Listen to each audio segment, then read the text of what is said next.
बिस्मिल्लाहिर्रहमानिर्रहीम। अस्सलाम वालेकुम students, welcome to the Biolish world. Chapter जो है ना वो हमने स्टार्ट किया हुआ है स्टूडेंट्स किंगडम प्रोटिस्टा का। And kingdom Protista includes animal like, plant like and fungi like organisms. So इसका फर्स्ट वाला जो है ना वो हम डिस्कस कर चुके हैं, एनिमल लाइक प्रोटिस्ट। और आज जो है ना वो हम इसका सेकेंड पार्ट स्टार्ट करने लगे हैं, जिसमें हम बात करेंगे प्लांट लाइक प्रोटिस्ट की, एलजी, जो कि प्लांट्स जैसे हैं बिल्कुल वैसे ही फोटोसिंथेसिस करते हैं, बिल्कुल वैसे ही उनके पास पिगमेंट्स पाए जाते हैं, लेकिन वो प्लांट्स नहीं है। ठीक है,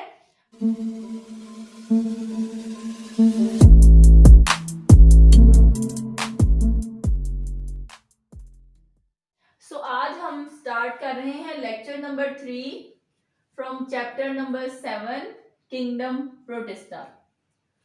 And our today's topic is the LG, plant-like protist, and these are general characteristics of LG.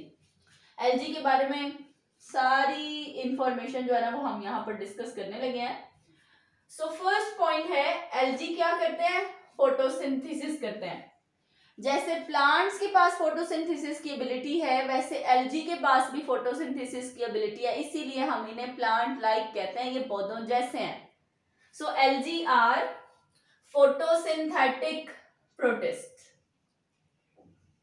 और ये पॉइंट देखिएगा students, carrying out probably 50 to 60% of all photosynthesis on earth.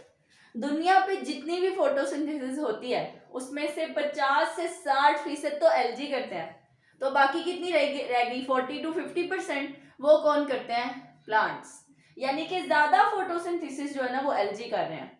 ठीक है, अगर हम 60% एलजी लें तो बाकी 40% कौन कर रहा है? प्लांट्स। जैसा कि खुश्की पर रहने वाले ऑर्गेनिजम्स को सांस लेने के लिए ऑक्सीजन चाहिए और वो ऑक्सीजन फोटोसिंथेसिस से मिलती है, बिल्कुल इसी तरह एक्वेटिक ऑर्गेनिजम्स को, पानी में रहने वाले ऑर्गेनिजम्स को भी क्या चाहिए? ऑक्सीजन चाहिए। तो ये एलजी जो है ये एक्वेटिक होती है।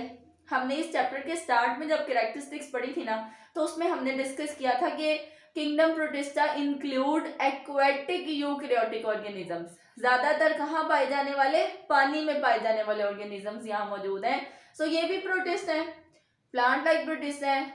These are also aquatic. Algae पानी में लगती है, ऑक्सीजनिक फोटोसिंथेसिस करती है, ऑक्सीजन प्रोड्यूस करके एक्वेटिक ऑर्गेनिजम्स को देती है जिससे वो सांस ले सकते हैं। ठीक है, सेकंड पॉइंट है, एलजी डिफर फ्रॉम प्लांट्स। अब देखें, एलजी प्लांट से सिमिलर क्यों है? क्योंकि वो फोटोसिंथेसिस प्लांट जैसी करती है। लेकिन एलजी डिफरेंट क्यों है? हमने एलजी को प्लांट्स के अंदर क्यों नहीं रखा? अगर वो इतनी ज्यादा फोटोसिंथेसिस कर रही है तो हमें उसको प्लांट किंगडम प्लांटी में रखना चाहिए था, लेकिन नहीं, ऐसा नहीं है। Because LG differ from plant in their sex organs. LG के जो सेक्स ऑर्गन होते हैं वो क्या होते हैं? यूनिसेलुलर। एलजी के सेक्स ऑर्गन्स क्या होते हैं? यूनिसेलुलर। और वो जो जाइगोट बनाती है ना एलजी, एलजी अपने लाइफ साइकिल में जब जाइगोट बनाती है तो उसको प्रोटेक्ट करने वाली पेरेंट बॉडी नहीं होती। देखिए स्टूडेंट, सपोज करें कि ये हमारे पास एक एलजी है, ये भी एक एलजी है, इनके अंदर थोड़ा सा जेनेटिक डिफरेंस है। इसको मैं अल्फा स्ट्रेन कह देती हूँ, इसको मैं बीटा स्ट्रेन कह देती हूँ, यानी कि मैंने डिफरेंस करने के लिए ना दो एलजी के दरमियान अल्फा बीटा लिख दिया है।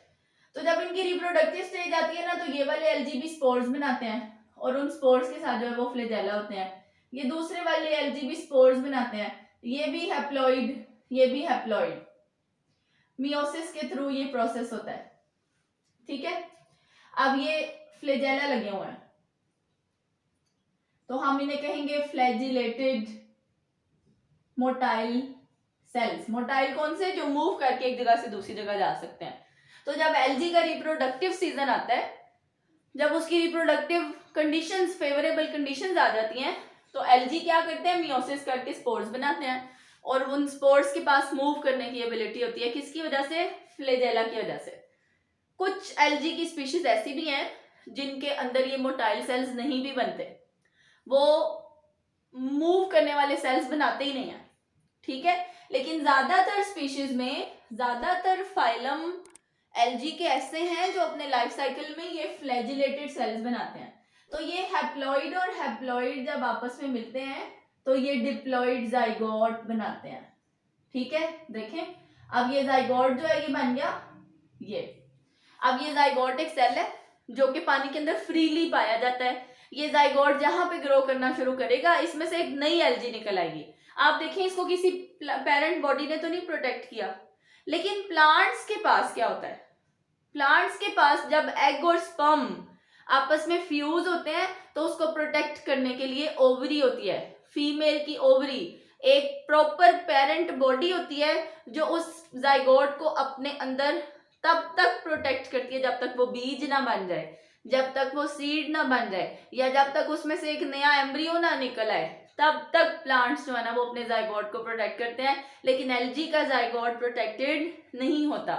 सो यहाँ पर हमने दो डिफरेंसेस डिस्कस किए हैं। पहला डिफरेंस, एल्गी के पास सेक्स ऑर्गन यूनिसेलुलर होते हैं, प्लांट्स के पास सेक्स ऑर्गन मल्टीसेलुलर होते हैं। एल्गी के जाइगोट को कोई पेरेंट बॉडी प्रोटेक्ट नहीं करती, zygote is freely movable in the water, वो आराम से पानी में एक जगह से दूसरी जगह जा सकता है, उसको कोई प्रोटेक्ट नहीं करता। फिर फेवरेबल कंडीशन जहां मिलती हैं वहां ग्रो करके एल्गी की एक और कॉलोनी जो है वो शुरू हो जाती है। लेकिन प्लांट्स के पास जाइगोट को प्रोटेक्ट करने के लिए पेरेंट बॉडी मौजूद होती है। ठीक है स्टूडेंट्स, सो ये है हमारे पास सेकंड पॉइंट जिसमें हमने एल्गी और प्लांट्स के डिफरेंसेस डिस्कस किए। Third point is some algae are unicellular. अब हम बताने लगे इनकी सेलुलर ऑर्गेनाइजेशन। कुछ एल्गी यूनिसेलुलर होती हैं जैसे यूग्लिना, यूग्लिना एक सेल पे मुश्तमिल एल्गी है। ठीक है, एल्गी ज्यादा हो तो एल्गी कहते हैं, एक हो तो एल्गा कहते हैं, सिंगुलर हो तो क्या कहते हैं, एल्गा। सो यूग्लिना क्या है, यूग्लिना एक सेल पे मुश्तमिल एल्गा है जो कि फोटोसिंथेसिस करने की एबिलिटी रखता है। तो सेलुलर ऑर्गेनाइजेशन के मुताबिक हमारे पास एल्गी जो है वो एक सेल पे भी मुश्तमिल होते हैं और ये फिलामेंटस भी होते हैं। फिलामेंटस मतलब कॉलोनी बनाते हैं। ठीक है, फिलामेंटस स्टूडेंट्स देखिएगा, फिलामेंट्स देखें, ये एक फिलामेंट है जिसमें सेल्स एक दूसरे के साथ साथ रहते हैं और कॉलोनी बनाते हैं। ऐसे चेन की फॉर्म में, फिलामेंट की फॉर्म में कॉलोनी बनाते हैं और इस कॉलोनी की ना आगे से दो टाइप्स होती हैं। अगर तो कॉलोनी में, अगर तो आपको इस फिलामेंट के अंदर सेल्स जो है ना वो प्रॉपर नजर आ रहे हैं, जैसे कि ये देखें आपको हर सेल अलग अलग नजर आ रहा है, हर सेल के पास अपना अपना न्यूक्लियस है, किसकी वजह से, क्रॉस वॉल्स की वजह से। हर सेल के आगे क्या है, एक क्रॉस वॉल मौजूद है और हर सेल के पास अपना एक न्यूक्लियस है। तो ये हमारे पास क्या है जी, प्रॉपर सेल्स वाली सेप्टेट फिलामेंट है। सेप्टेट किसे कहते हैं, जिसमें सेप्टा पाए जाएं, जिसमें ये क्रॉस वॉल्स पाई जाएं, ये हैं जी सेप्टेट फिलामेंट्स। और एल्गी के कुछ फिलामेंट्स ऐसे भी होते हैं जो कि बगैर क्रॉस वॉल्स के सेल्स मौजूद होते हैं और ये मल्टी न्यूक्लिएट होते हैं। देखें एक लंबा सा फिलामेंट है और बीच में क्रॉस वॉल्स नहीं है, तो इसे हम कहते हैं जी सिनोसिटिक हाइफी या सिनोसिटिक फिलामेंट। तो अगर तो यूनिसेलुलर है तो मतलब एक सेल पे मुश्तमिल एल्गी, अगर फिलामेंटस है तो मतलब कोलोनियल, सेल्स ने मिलकर क्या बनाई हुई है, कॉलोनी। और ये फिलामेंट्स की आग से दो टाइप्स होती हैं, एक सेप्टेट और एक नॉन सेप्टेट। नॉन सेप्टेट का दूसरा नाम होता है सिनोसिटिक फिलामेंट्स। फिलामेंट्स जो है ना वो इन दो फॉर्म्स में पाए जाते हैं। और उसके अलावा एल्गी जो है वो मल्टी सेलुलर भी हैं। एल्गी जो है ना वो हमारे पास, एल्गी की एक टाइप है ब्राउन एल्गी। ब्राउन एल्गी में पाए जाने वाले कैल्प्स, कैल्प्स जो है ना वो एल्गी का नाम है। ये कैल्प्स जो है ना इन्हें जाइंट एल्गी कहा जाता है। ये बहुत बड़े होते हैं साइज में, 70 से 75 मीटर बड़े, 70 to 75 मीटर्स बड़े होते हैं।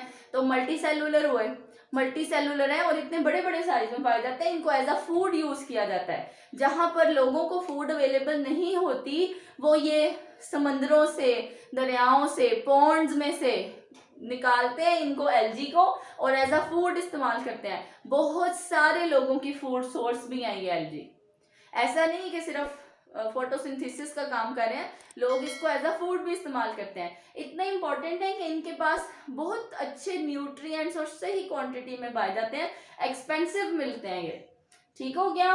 सो ये हमारे पास मल्टी सेलुलर भी हैं, इंट्रिकेटली ब्रांच्ड, प्रॉपरली ब्रांच्ड है and arrange in leaf like extensions. और ऐसे लगता है जैसे एल्गी नहीं है, पत्ते ही लगे हुए हैं पौधों की तरह, लेकिन एक्चुअली में एल्गी के पास ना ही ट्रू लीव्स होते हैं, ना ही ट्रू रूट्स होती है, ना ही ट्रू स्टेम होती है।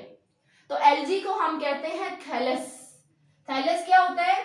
A body which is not differentiated into true roots, true stems and true leaves and there are no xylem and phloem present। तो एल्गी के पास ना ही पत्तों जैसे स्ट्रक्चर नजर आते हैं, स्टेम जैसा स्ट्रक्चर नजर आता है। जैसे देखें, मैं आपको ब्राउन एल्गी ड्रॉ करके दिखाती हूँ, ये देखें ऐसा स्टेम जैसा स्ट्रक्चर, ऐसे पत्तों जैसे बड़े बड़े ऊपर से पत्ते बने हैं, और ये देखें ये रूट्स की तरह जो है ना वो नीचे स्ट्रक्चर बना हुआ है। तो रूट्स जैसे, स्टेम जैसे, लीव्स जैसे स्ट्रक्चर्स पाए जाते हैं, लेकिन ये ट्रू नहीं है और ना ही इनके अंदर पानी और फूड ट्रांसपोर्ट करने के लिए जाइलम और फ्लोएम है। इस वजह से भी हमने इनको प्लांट्स के अंदर डिवाइड नहीं किया हुआ, क्लासिफाई नहीं किया हुआ।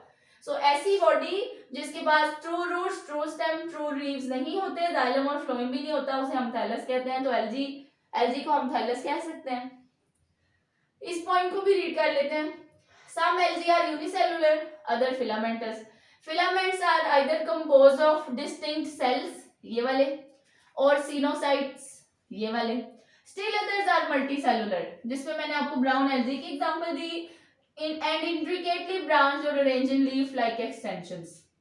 फिर मैंने आपको बताया कि इनके पास पत्तों जैसे, रूट्स जैसे स्ट्रक्चर हैं, पर वो प्रॉपर नहीं है। नेक्स्ट स्टूडेंट्स, क्लासिफिकेशन की हुई है हमने एल्गी की, तकरीबन 6 से 7 फाइला है हमारे पास, जो अभी हम फर्दर टेबल में डिस्कस करेंगे। हमने एल्गी की क्लासिफिकेशन की है, 6 to 7 फाइला है। किसकी बेस पे? पिगमेंट्स की बेस पे। हर तरह की एल्गी के पास अपने तरह के हैं।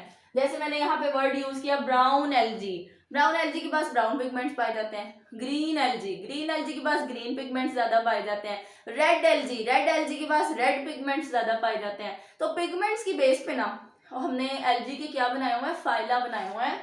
पिगमेंट्स डिस्कस करते हैं। देखिए, जैसा कि प्लांट्स के पास क्लोरोफिल ए है, एल्गी के पास भी क्लोरोफिल ए कंपल्सरी है। चाहे इसके 6 से 7 आगे ग्रुप है, लेकिन सबके पास क्लोरोफिल ए भी लाजमी होगा, कैरोटीनॉइड्स भी कंपल्सरी मौजूद होंगे।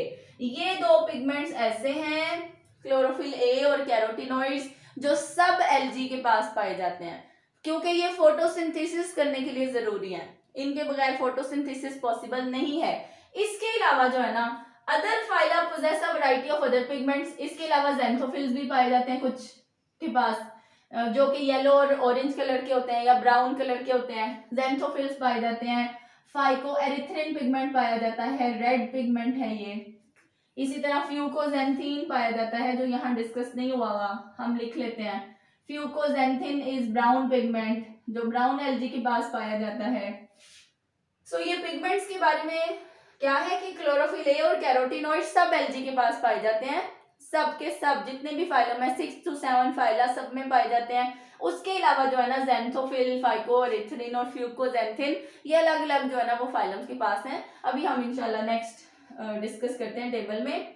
अब क्लास हम बात करने लगे हैं, जो मैंने यहाँ पर बात की कि जब भी एल्गी का रिप्रोडक्टिव टाइम आता है ना, तो वो अपनी रिप्रोडक्टिव स्टेज में एक दफा फ्लैजिलेटेड मोटाइल सेल जरूर बनाते हैं। देखो, एक जगह एल्गी लगी हुई है, अब उस एल्गी ने रिप्रोडक्शन की और रिप्रोडक्शन करके वो नई वैरायटी पैदा करनी चाहती है, तो वो अपने स्पोर्स बनाते हैं मियोसिस करके। मियोसिस करने से क्या होता है? जेनेटिक वेरिएशंस आ जाती हैं, तब्दीलियां आ जाती हैं।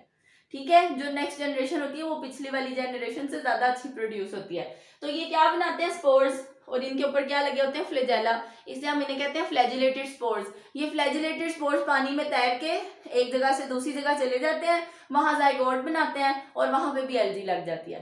तो तकरीबन सब जो है ना वो ये मोटाइल स्पोर्स जरूर बनाते हैं। ऑल एल्गी एक्सेप्ट किसको छोड़ के? रोडोफाइटा को छोड़ के, रेड एल्गी को छोड़ के, बाकी सब algae have form with flagellated motile sales in at least one stage of their life cycle. अपने लाइफ साइकिल में एक दफा फ्लैजिलेटेड मोटाइल सेल्स जरूर बनाते हैं, एक्सेप्ट किसके, रेड एल्जी के। रेड एल्जी क्यों नहीं बनाता, रेड एल्जी ये मोटाइल फ्लैजिलेटेड सेल्स क्यों नहीं बनाता, क्योंकि रेड एल्जी जो है ना वो फिक्स है, वो एक ही जगह पे ना ऊपर ऊपर ऊपर ऊपर सेल्स लगते जाते हैं, देखें ऐसे फिर ऐसे फिर ऐसे ऐसे ऐसे, क्योंकि इन्होंने एक ही जगह पे बहुत बड़ी कॉलोनी बनानी होती है, इस वजह से ये फ्लैजिलेटेड मोटाइल सेल्स नहीं बनाते, एक जगह से दूसरी जगह जाने वाले सेल्स नहीं बनाते। ठीक है, उसके बाद देखें, अब हम बताने लगे हैबिटेट। एल्जी कहाँ होती है, कहाँ ग्रो करती है, ऑल एल्जी आर एक्वेटिक, सब पानी में पाए जाते हैं। जब ये बहुत तेजी से ग्रो कर रहे हैं तो इन्हें पानी चाहिए। Algae are restricted to damp and moist और वेट एनवायरनमेंट। डैम्प नमी वाला, वेट कौन सा, गीला environment such as oceans, fresh water ponds, lakes, streams, hot springs, polar ice, moist soil, trees and rocks. जहां पर भी नमी मौजूद होगी वहां पर एल्जी जो है वो मौजूद होगी। सो ये सारी क्या है, जनरल कैरेक्टरिस्टिक्स हैं। आप अपनी बुक पे इसके पॉइंट्स बनाएं, हेडिंग्स बना लें, डिफरेंस की हेडिंग बनाएं, सेलुलर ऑर्गेनाइजेशन की हेडिंग बना लें, पिगमेंट्स की बना लें, लाइफ साइकिल की बना लें, हैबिटेट की बना लें। इनको इस तरह हेडिंग्स के साथ जो है वो आप याद करें। अब जो है ना वो हम डिस्कस करने लगे हैं इसके डिफरेंट फाइलम्स, क्लासिफिकेशन पढ़ने लगे हैं एल्जी की, जो कि हमने पिगमेंट्स की बेस पर की है जी। Classification of photosynthetic protist, photosynthetic protist मतलब एल्जी। सो अभी जो है ना वो हम एल्जी की क्लासिफिकेशन देखने लगे हैं, ये हमने पिगमेंट्स की बेस पर की हुई है students. So first phylum is Euglenophyta. Euglenophyta का कॉमन नेम यूग्लिनोइड्स, जिसमें यूग्लिना डिस्कस करते हैं ना हम, इसकी फॉर्म क्या है, दीज आर यूनिसेलुलर। यूग्लिनोफाइटा में जितने भी मेंबर्स हैं वो यूनिसेलुलर हैं। लोकोमोशन करने के लिए टू फ्लैजेला, यूग्लिना के पास ना इस तरह, यूग्लिना इस तरह से ऑर्गेनिज्म है जिसके पास एक बड़ा और एक छोटा फ्लैजेला पाया जाता है। ठीक है, two flagella, one long one short, यानी कि मूव करने के लिए ये पाए जाते हैं। सो ये मैंने यूग्लिना शो किया है, ये इसके साथ one long flagella and one short flagella. उसके बाद जो है ना वो pigments, chlorophyll A, chlorophyll B and carotenoids. अभी मैंने डिस्कस किया कि सब के पास ना क्लोरोफिल ए और कैरोटिनॉइड्स लाजमी होंगे। ये देखें, chlorophyll A carotenoids, chlorophyll A carotenoids, chlorophyll A carotenoids, chlorophyll A carotenoids, chlorophyll A carotenoids, chlorophyll A और कैरोटिनॉइड्स। उसके अलावा जो है ना वो हर किसी के अपने अपने स्पेसिफिक पिगमेंट्स भी हैं, पर ये दो पिगमेंट्स ऐसे हैं जो सबके पास कॉमन है। और एग्जांपल्स किसकी हैं इसमें, यूग्लिना, सबसे कॉमन एग्जांपल किसकी है, यूग्लिना की। फिर उसके बाद है जी phylum Pyrrophyta. Pyrrophyta are commonly named as dinoflagellates. इसमें भी जो इतने मेंबर्स हैं वो सब यूनिसेलुलर हैं। इनके पास भी मूवमेंट करने के लिए, लोकोमोशन करने के लिए फ्लैजेला पाए जाते हैं टू। और पिगमेंट्स हैं chlorophyll A, chlorophyll C, carotenoids including fucoxanthin. Fucoxanthin जो है ना वो एक ब्राउन पिगमेंट है जो इनके पास पाया जाता है, और ये ब्राउनिश और रेडिश कलर के ही नजर आते हैं। इसमें एग्जांपल्स हैं जी गोनिओलेक्स एंड सिरेटियम, गोनिओलेक्स एंड सिरेटियम। फिर नेक्स्ट फाइलम है जी क्राइसोफाइटा का। क्राइसोफाइटा को कॉमनली हम डायटम्स कहते हैं, ये भी यूनिसेलुलर हैं। इनके पास लोकोमोशन करने के लिए कोई फ्लैजेला नहीं पाया जाता, ये एक जगह से दूसरी जगह मूव नहीं कर सकते। पिगमेंट्स हैं chlorophyll A, chlorophyll C, carotenes including fucoxanthin, same ऊपर वाले। एग्जांपल्स किस किस की हैं, diatoms, Fragilaria and Pinnularia. Diatoms, Fragilaria and Pinnularia.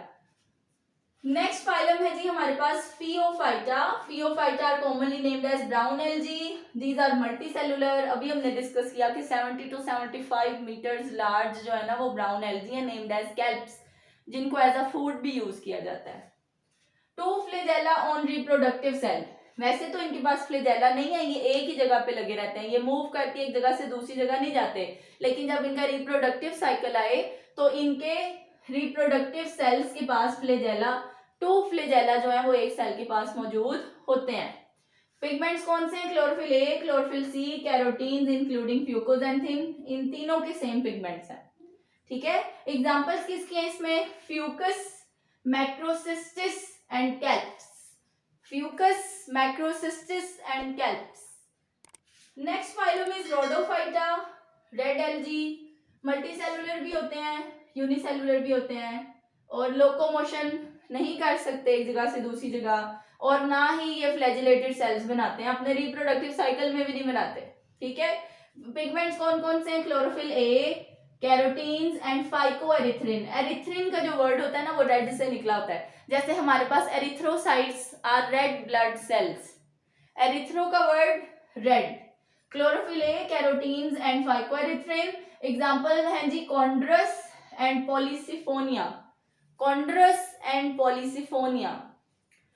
Next and last Chlorophyta, green algae, unicellular भी होते हैं, कॉलोनियल भी होते हैं, मल्टीसेलुलर भी होते हैं। मोस्ट हैव फ्लैजेला, ज्यादातर के पास फ्लैजेला पाए जाते हैं, जब रिप्रोडक्टिव साइकिल होता है तब भी फ्लैजिलेटेड सेल्स बनते हैं। पिगमेंट्स हैं जी chlorophyll A, chlorophyll B, carotenes. Example हैं जी क्लोरेला, अल्वा, एसिटाबुलेरिया एंड स्पाइरोजाइरा। ये सारे जो है ना ग्रीन एल्गी हैं, जो पानी में ग्रीन कलर की एल्गी लगी हुई नजर आती है ना, उनमें ये सब मेंबर्स मौजूद होते हैं, ठीक है, जो कि एक्वेटिक ऑर्गेनिजम्स को ऑक्सीजन सप्लाई करने के लिए बहुत जरूरी है। फर्दर लेक्चर्स के लिए चैनल को सब्सक्राइब करें। Thank you students, Allah Hafiz.